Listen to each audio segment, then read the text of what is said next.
আসসালামু আলাইকুম বন্ধুরা, শুভ সকাল। সবাই কেমন আছেন? আমি এখন আজকে সকালে বের হইলাম হাঁটাহাঁটি করার জন্য। আসলে গ্রামের রাস্তা দিয়ে সকালবেলা হাঁটাহাঁটি করা মজাই আলাদা।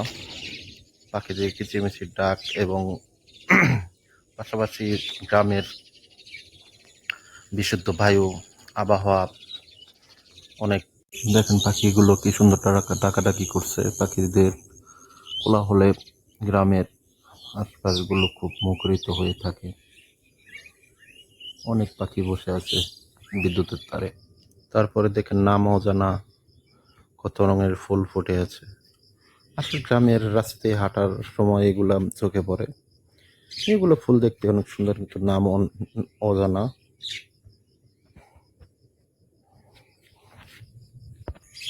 আমি যে জায়গা দিয়ে হাঁটতেছি এটা কলা বাগানের মাঝখান দিয়ে একটি রাস্তা।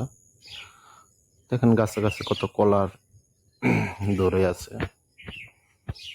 এই গ্রামের আবহাওয়াটা আসলে দেখতে অনেক সুন্দর।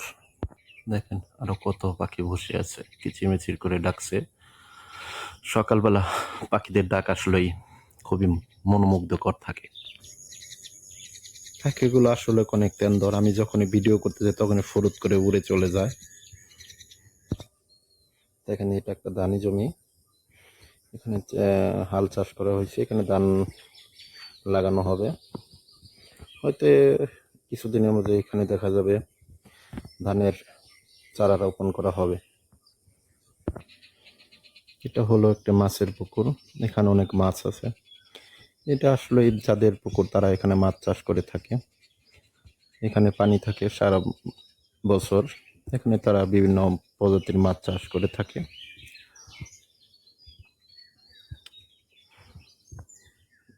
এই মুহূর্তে দেখলেন একটি মাছে কত বড় একটি নাড়া দিল পানিতে। আমি হাঁটতে হাঁটতে আমার বাসা থেকে অনেক দূরে চলে আসছি। এখানে শুধু শালবন আর শালবন। শালবনের মাঝখান দিয়ে রাস্তা দিয়ে আমি হেঁটে হেঁটে সামনের দিকে যাচ্ছি।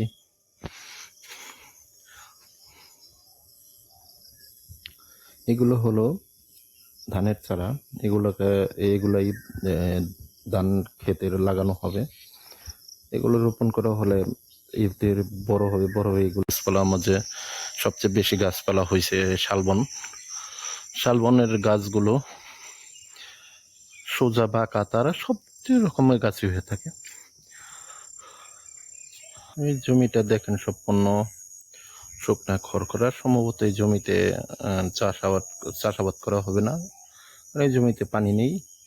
আর পানি যদি চাষাবাদ করতে হয়তো অতদিন যে হাল চাষ করা হইতো ট্রাক্টর দিয়ে। আসলে বোঝা যাচ্ছে যে এই জমিতে চাষাবাদ হয়তো করবে না। দেখেন এটি একটি ড্রেন। এটা উপর থেকে ড্রেন কেটে দেওয়া হয়েছে যাতে উপরে পানিগুলা নিচের দিকে পড়তে পারে। আর যে জমিটা দেখতে পাচ্ছেন এটা এখনো চাষাবাদ করা হয় নাই। এখানে ধান চাষ করা হবে। আর জমিতে যে ছোট ছোট গর্তগুলো দেখতেছেন, এই গর্তগুলোতে পানি দিয়ে ভরে যখন এগুলোতে মাছ থাকে, অনেক প্রজাতির মাছ থাকে, ছোট ছোট মাছ থাকে। ওই মাছগুলো অনেকেই ধরতে অনেক পছন্দ করে। যারা গ্রামে বাস করে তারা সবাই এইসব মাছগুলো ধরতে পছন্দ করে, খেতে পছন্দ করে। আসলেই আমরা বাজার থেকে যে সব মাছ কিনে খাই এগুলো তো আসলে ফরমালিন, তারপর হাইব্রিড জাতীয় মাছ, তাই তো স্বাদ তেমন একটা থাকে না। কিন্তু এইসব জায়গা থেকে যেসব মাছ ধরা হয়, ছোট ছোট মাছগুলো, এগুলা বাসায় রান্না করলে আসলে অনেক টেস্ট লাগে আর কি। আসলে মাছের যে পূর্ণাঙ্গ স্বাদ আসলে সব জায়গা থেকে দানি জমিতে যে সব মাছ ধরা হয় এই মাছগুলোতেই থেকে স্বাদটা পাওয়া যায় আর কি। মাছের অরিজিনাল স্বাদ পাওয়া যায়। এখন আমি যে জায়গা দিয়ে হাঁটতেছি এখানে সারি সারি অনেক তাল গাছগুলো দেখতে একটু সুন্দর। আসলেই গ্রামের ভিতরের রাস্তার পাশে অনেক গাছপালা থাকে, এটাই স্বাভাবিক। এখন মনে করেন যে তাল গাছগুলো সায় দাঁড়িয়ে আছে, তারা সবসময় এভাবে দাঁড়িয়েই থাকবে।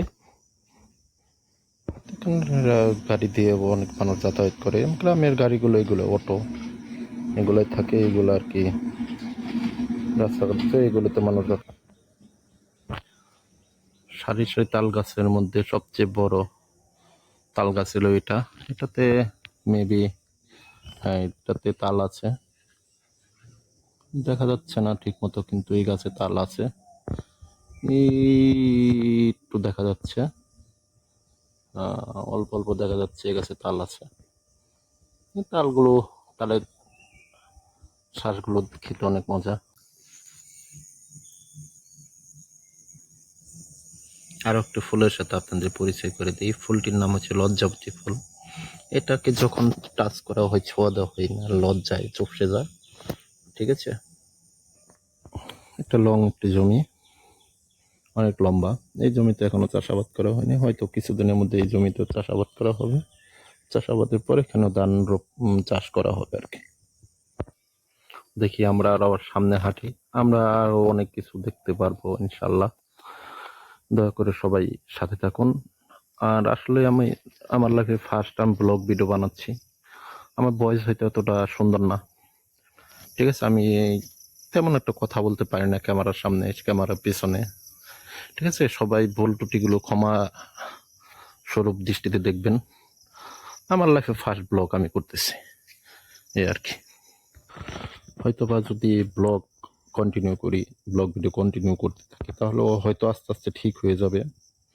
আপনারা সবাই দোয়া করবেন যাতে আস্তে আস্তে আমি ভালোভাবে ব্লগ ভিডিও বানাতে পারি, এবং আপনাদের গ্রামের বিভিন্ন সিনারি, বিভিন্ন অনেক কিছু আমি আপনাদের দেখার সুযোগ করে দিতে পারি। দেখতে দেখতে বন বিভাগের একটি সাইনবোর্ড পেয়ে গেলাম। এখানে আসলে এখানকার অ্যাড্রেস সম্পূর্ণ দেওয়া আছে। ঠিক আছে, রাস্তার পাশে যে বনটি দেখতে পারতেছেন, এটা কিন্তু শালবন না, এটাও এক ধরনের বন, এক ধরনের গাছ। এগুলো মনে করেন যে আমাদের যে সব জায়গাতে শাল হয় দেখা যায়। হাঁটতে হাঁটতে আসলে অন্য গ্রামে চলে এসেছি। আসলে গ্রামের আঁকাবাঁকা রাস্তা, এবারে তো রাস্তায় হাঁটতে, এই যে দেখেন ক্যামেরাটা ঝাঁকি ঝাঁকি লাগতেছে, ভিডিও ফুটেজগুলো ঠিক মতো ক্যাপচার হচ্ছে না। এগুলা আসলে আমার কাছে ভিডিও করার মতো আসলে তেমন কোনো কিছু নেই। মানুষ দেখি স্ট্যান্ড অনেক কিছু ব্যবহার করে, মাইক্রোফোন ব্যবহার করে, আমার কাছে এখনো নেই। হয়তো যদি আল্লাহ চায় সামনে হবে। দেখেন এই দানি জমিটাতে হাল চাষ করা হয়েছে, এটা এই অবস্থায় আছে। তারপরে এটা আরো প্রসেসিং আছে, প্রসেসিং করার পর তারপরে এটা আস্তে আস্তে আর কি ধানের চারা রোপণ করা হবে।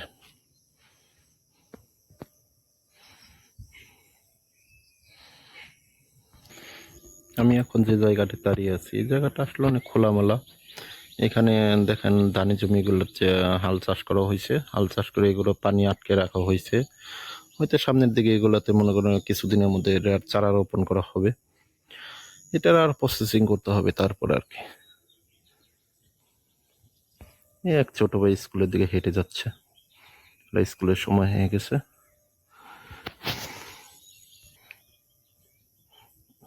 পুরো খোলামেলা একটা পরিবেশটা দেখতে আসলে অনেক সুন্দর। সকালবেলা জানি না ভিডিও ফুটেজ কেমন আসতেছে।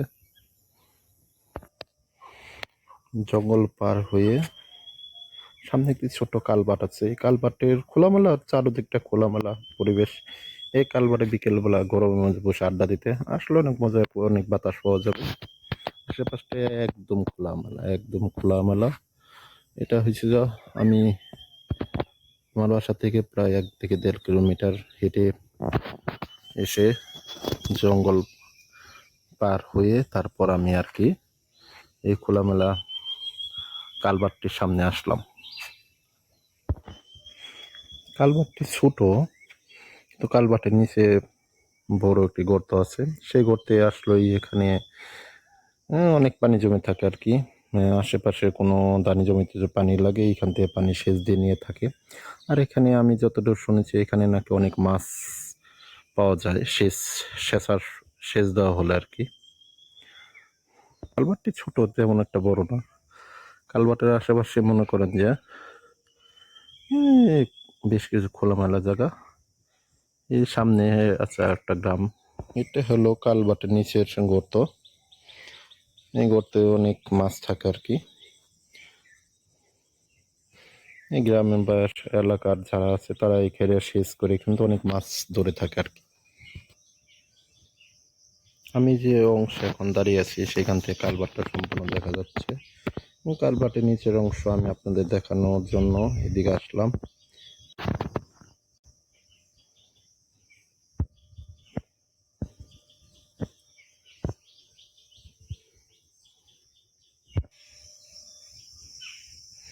এটা হলো কালভার্ট থেকে এই পাশে এসে এটি হচ্ছিল একটি শাখা রাস্তা আর কি, ছোট রাস্তা। এটা দিয়ে